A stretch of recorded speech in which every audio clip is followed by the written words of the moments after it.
Well, hello, friends, and welcome to From Busy to Rich, the podcast designed to inspire advisors to increase their profitability and quality of life for themselves and those they serve.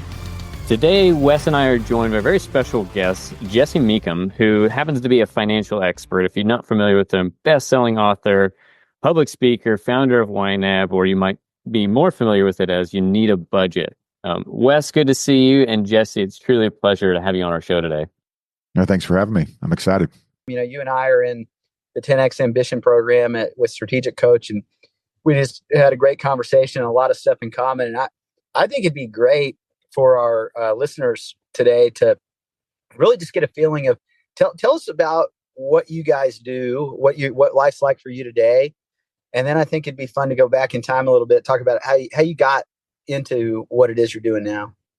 Yeah. I mean, where I am today, we've got a software company, but we're really an education company that pays the bills with software. So we were just kind of completely oriented around teaching people a new way, or at least a better way of thinking about their money. And my day-to-day, as of, coming up on 4 years now, I stepped out of being CEO. And so the company day-to-day kind of runs on its own. I'm still heavily involved, working on projects, but I get to do stuff that interests me. I'm working on a new book, which has me very excited. But I don't have to do the day-to-day management, and I just get to kind of cherry pick what's most interesting. So I'm extremely lucky to be working in a space where I feel like and you know this, Wes, I mean, if you fix people with their money, money, for better or worse, it has like long reaching and deep tentacles, and it gets everywhere. And so to be able to help people fix that while also being able to really just kind of craft a job that I love, I couldn't be happier. That's awesome. And Jesse, how did you come into this business? How did it get started and created? And kind of tell us a little bit about the journey. Yeah. I wish I could say that, I was born and then just knew I wanted to be an entrepreneur. I actually don't even like the word entrepreneur. I think it conjures up all these romantic ideas, and then you find out none of them are true at all, and everyone's just trying to figure things out. But my big entrepreneurial vision was, my wife and I were newly married. I wanted to become an accountant because I had seen that the job placement rate out of Brigham Young University, where I was going, was like 99.5%. And I thought, okay, I don't think I need to be that 0.5%. I think I could pull this off. So that was my big inspiration, was just like a high job placement rate. And so I started studying accounting, and my wife and I get married young. We were both, 21, 22. And I realized we just didn't have a lot of money. I had 3 years left of school. She graduated in the very lucrative field of social work, so like awesome. her full-time job, I think we were thrilled, like beyond the moon thrilled, when she was making $11.50 an hour, or what are we going to do with all this extra money? No, seriously, it was just tight. So I originally had built literally just a spreadsheet for me and Julie, my wife, to work off of. And about a year into it, we were making headway. Like, we were able to save money even on a meager income. But then we wanted to have a baby.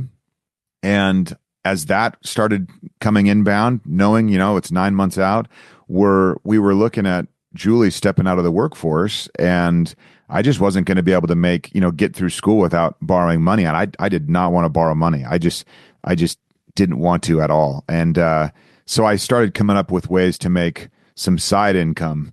And I figured if I could make $300 a month extra, we could get through school for the next 2 years, and I could, eventually become a partner in a CPA firm and be off to the races. That was the grand, the whole vision for me was like, I'll just sell this little spreadsheet for, $10, $20 a pop, get through school, and we'll be done. And, little did I know that it would actually get some legs, and take me places. So that's awesome. So you had the entrepreneurial vision of, I'm gonna be an accountant, CPA. Yeah, exactly. And then very entrepreneurial. I don't know that I like this track, because this other one seems a whole lot more has a whole lot more legs. When did it really start to take on, professionalizing it, and you going, hey, this could actually be a business? Yeah, I mean, I'm pretty risk averse at the end of the day, and I'm not ashamed, but it's pretty. I'm embarrassed to say that I started in September of '04, and about the same time '09, I thought, okay, yeah, I'm going to give this full-time go. I did get my CPA license. I went down to Texas and I worked for a large accounting firm for less than a year. I mean, it was oil and water for me. And Yeah. while I'm doing that, my little software business that now we've replaced the spreadsheet, I hired my basically a co-founder, a technical co-founder. He's working on it, kind of moonlighting. He's got a full-time job making video games, and I've convinced him to work on this money management software. And so he's just going like, from 9 to midnight at night, and I'm going from 4 to 5:30 a.m. before I got to go to my real job. And things are working. I was actually making more money from this little side venture than I was from my full-time gig, where I was working 70, 80 hours a week, Wow. just sharpening pencils and whatnot. And so it's funny how I just thought to myself, the safe thing is to be employed. It just was programmed into my head. Yeah. It took a while for me to deprogram that and realize, like, listen, if you're an employee, not to scare anyone, but you'll be the first one fired. The owner's the last one to go. So I got over that finally and went full bore on it.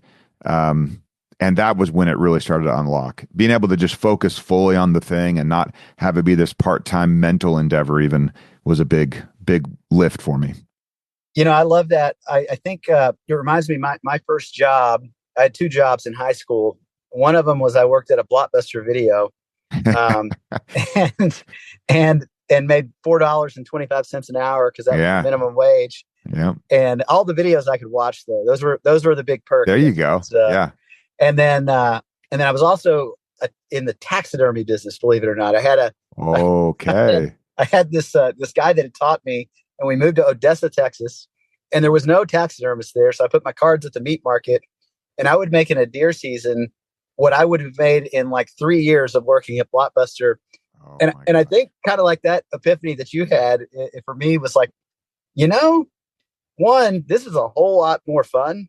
And two, I'm kind of in control of my time. It was basically when I realized I was probably unemployable for anyone else going through life.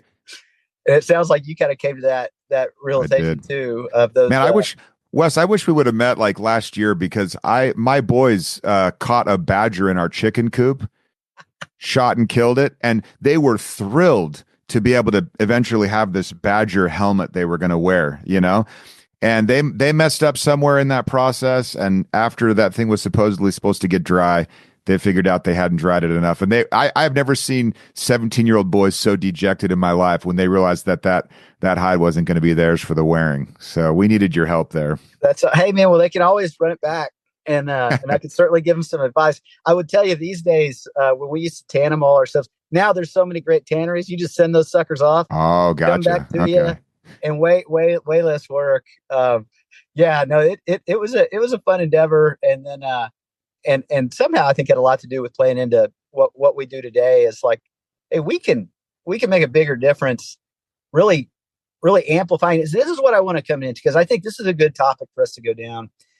And what you've proven out and lived is the real investment became to develop your human life value and deploy that value in a way that you saw was something everybody struggles with. And everybody, it weighs heavy. It is one of the single largest reasons for divorce is money. Yeah. And one of the single sources of I think missed opportunity because of the inability to live a rich life for you.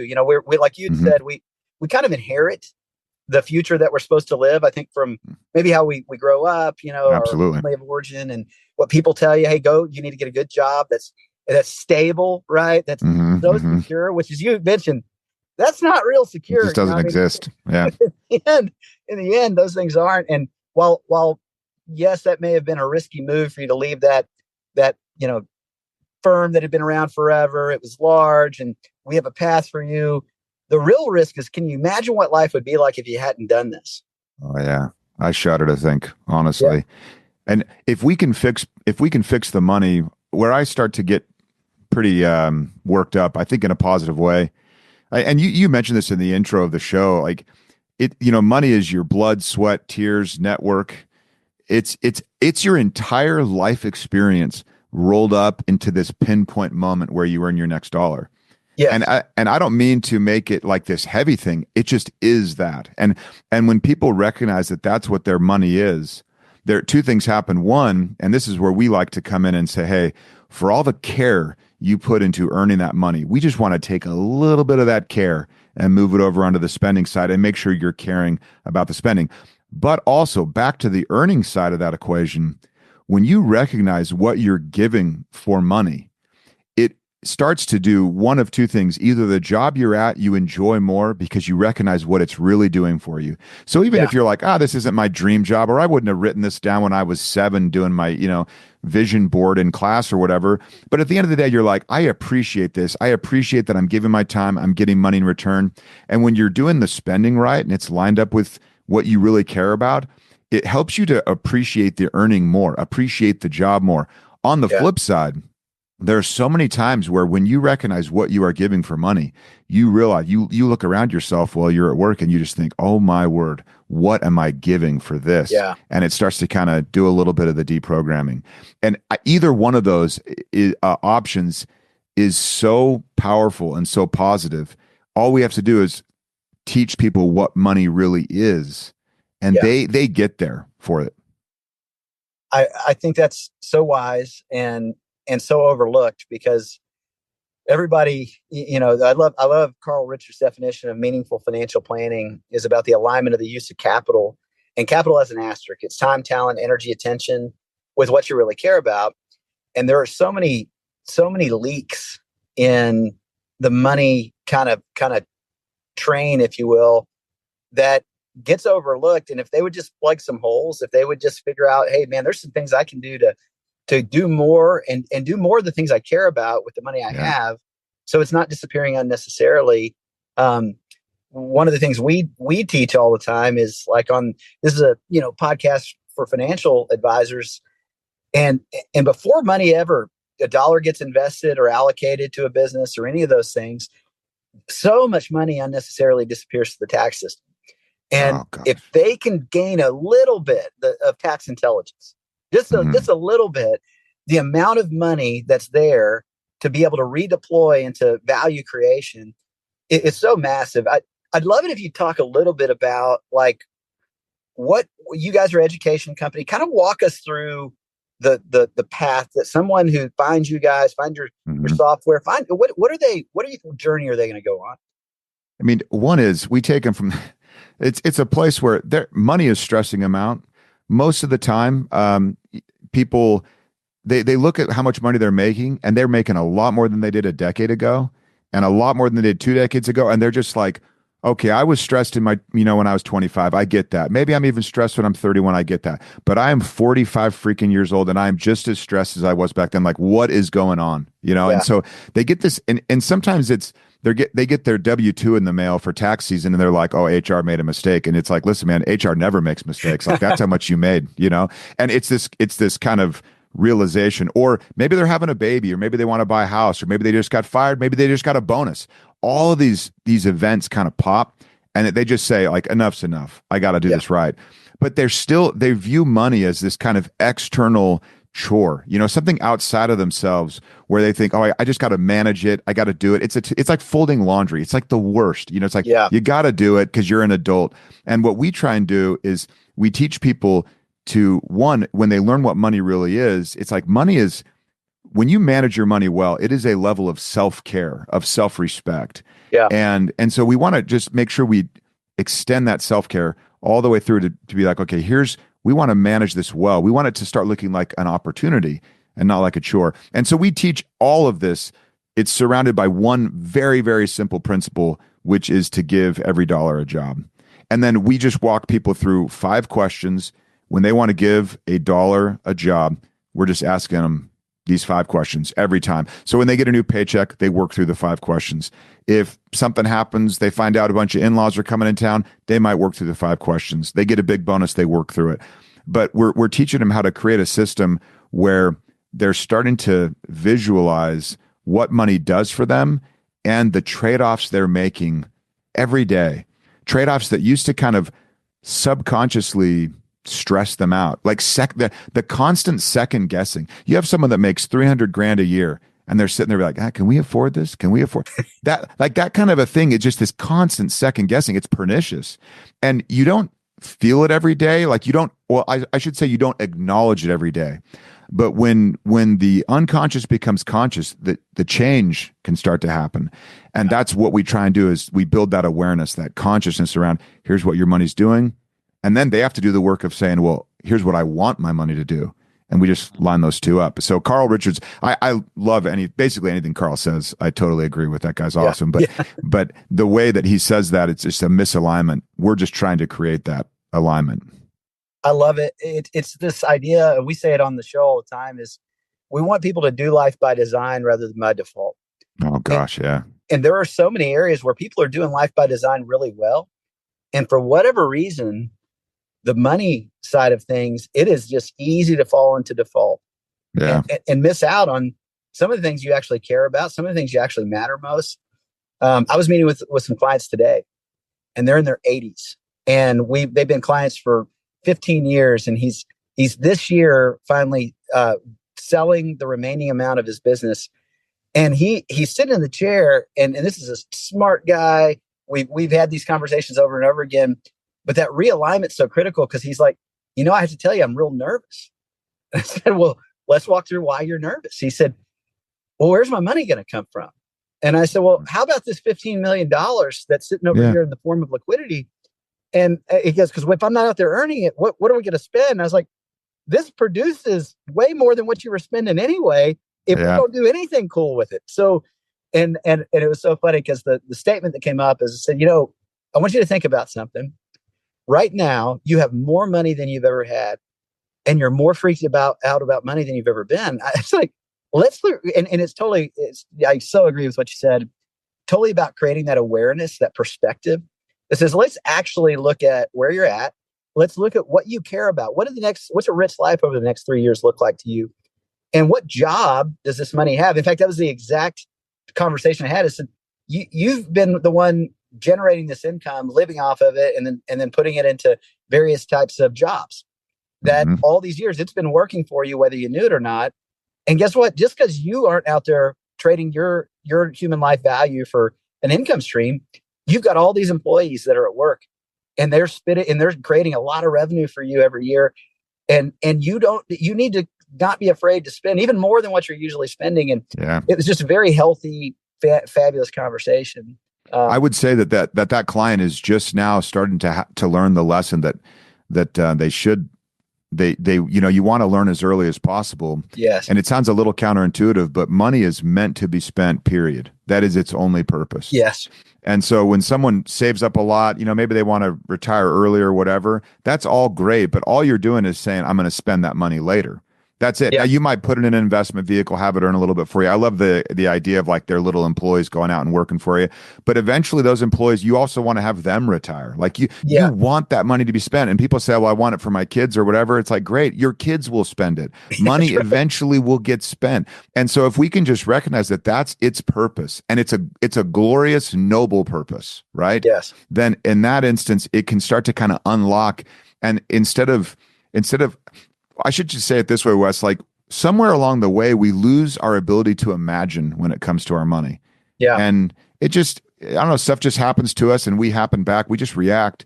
And I hope that your clients in their 80s even can be like, let's imagine, like what could this do for us?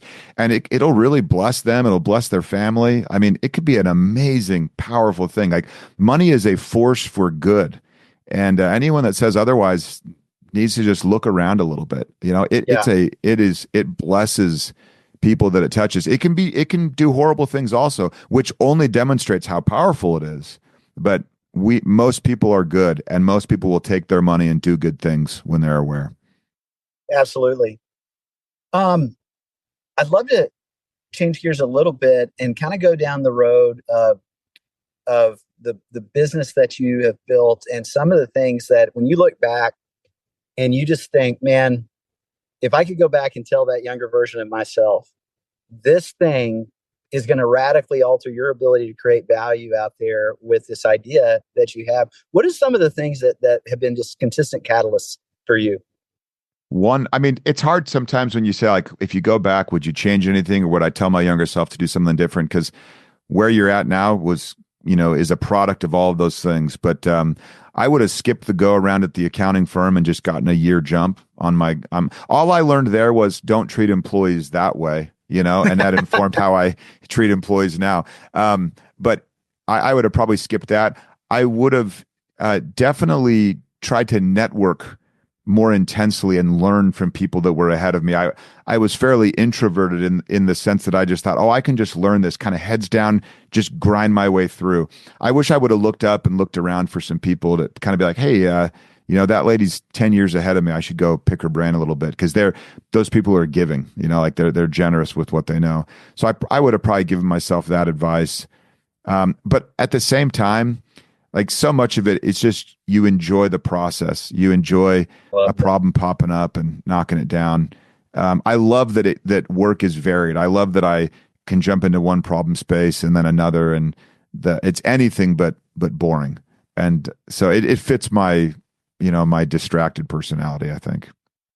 Yeah, one of the things that we talk a lot about here is having these kind of two things as in the DNA of our organization, is to really have a grounded optimism, which I think is critical, because we can be optimistic and be ungrounded. And I've certainly done a lot of things and put a lot of money to work in places that I wish, man.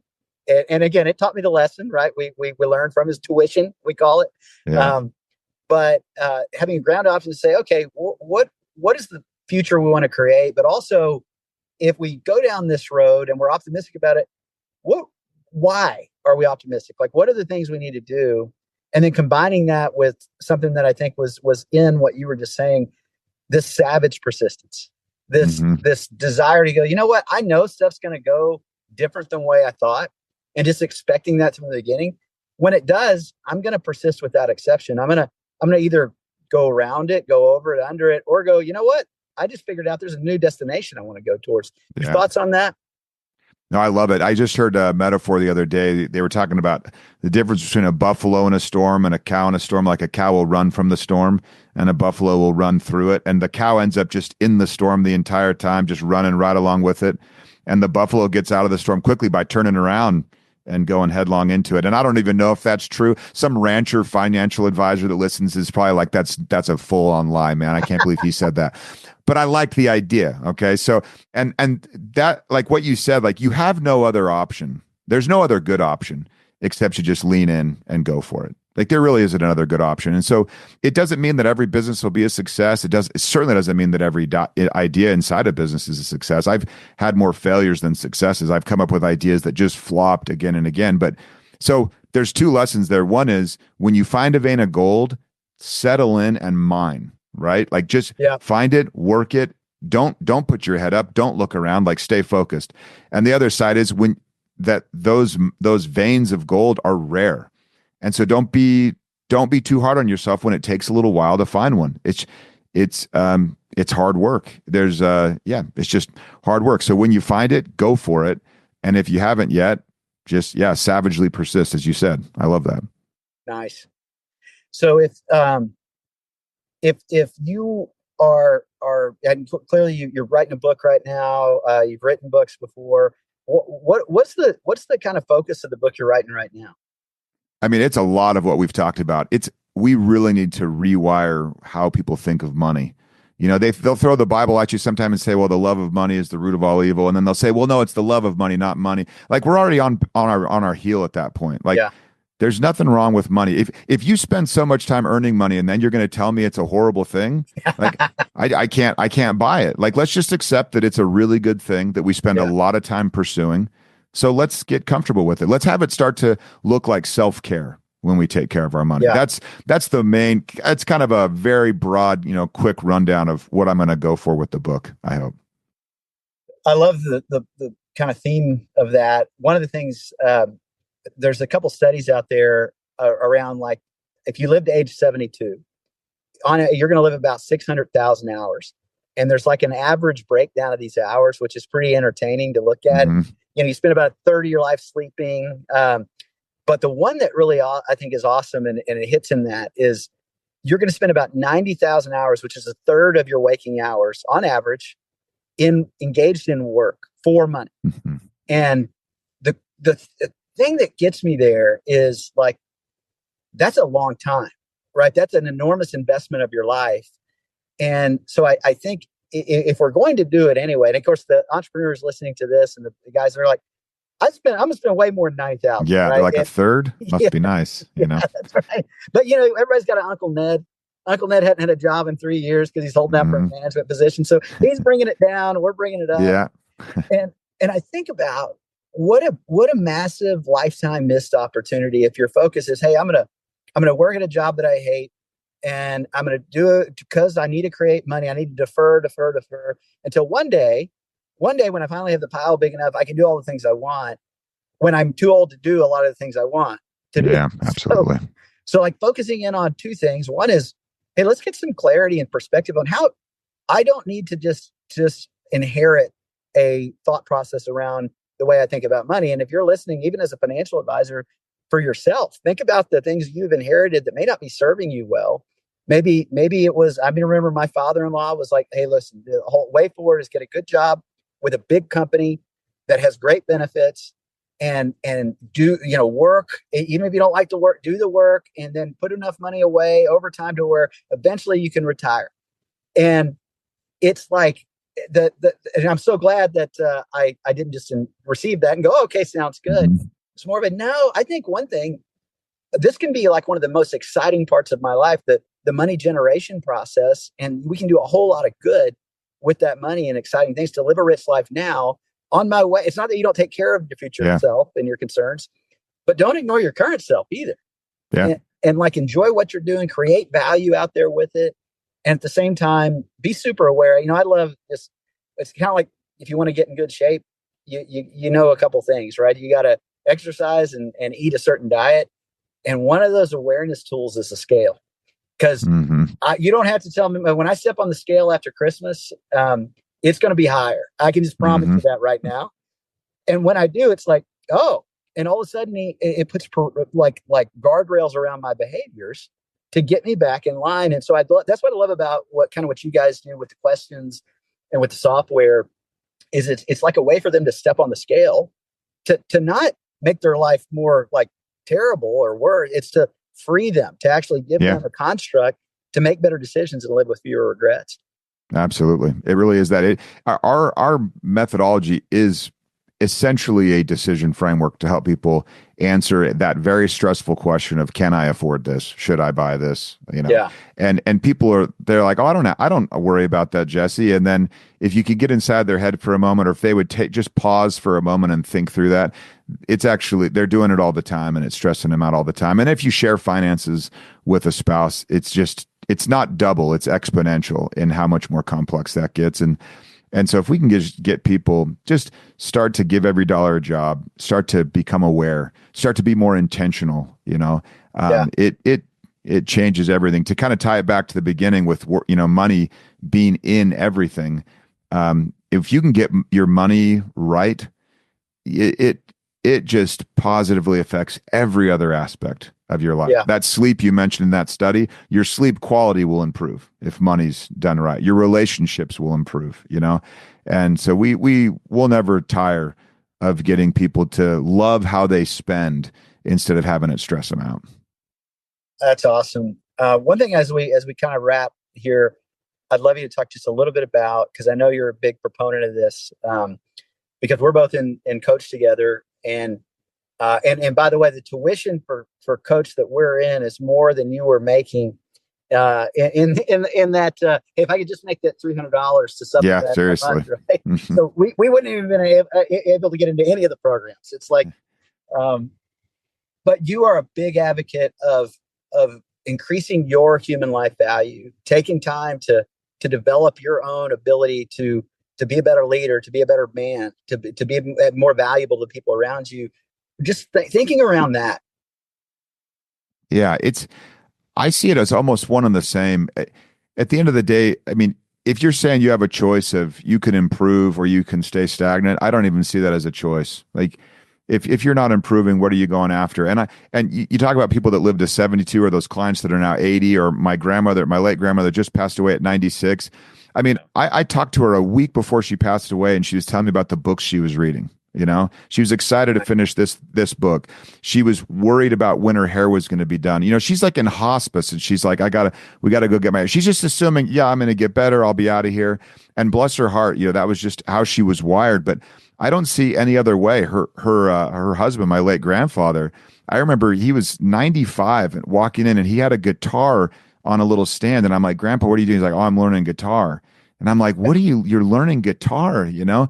But that was, I truly believe not only did it bless their life and made them happier, more well-adjusted, just interesting people, but I truly believe that it extended their life. I think a rich life is a longer life. You give yourself something to work toward, to live for. And too many people, I feel like when they retire, they just start signaling to their body in subconscious. I don't know. I'm no doctor at all, but in this way of just like, I think we might be done.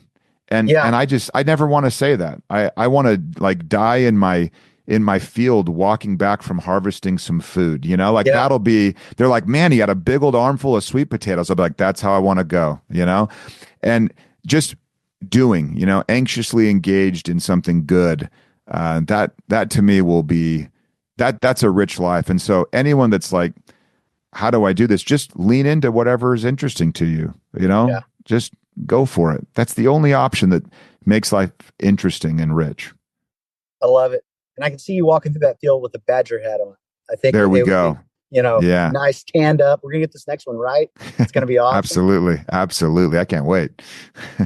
Brother, thank you for being a part of this today. How do people connect with all the stuff you're doing? Where can they go? Yeah, so YNAB.com, YNAB.com, and that's where you can get started. I'm not on all of the social stuff or anything like that. I find that to be not rich giving. But yeah, you can find us there and just dive in. We teach classes every day. We teach free classes online.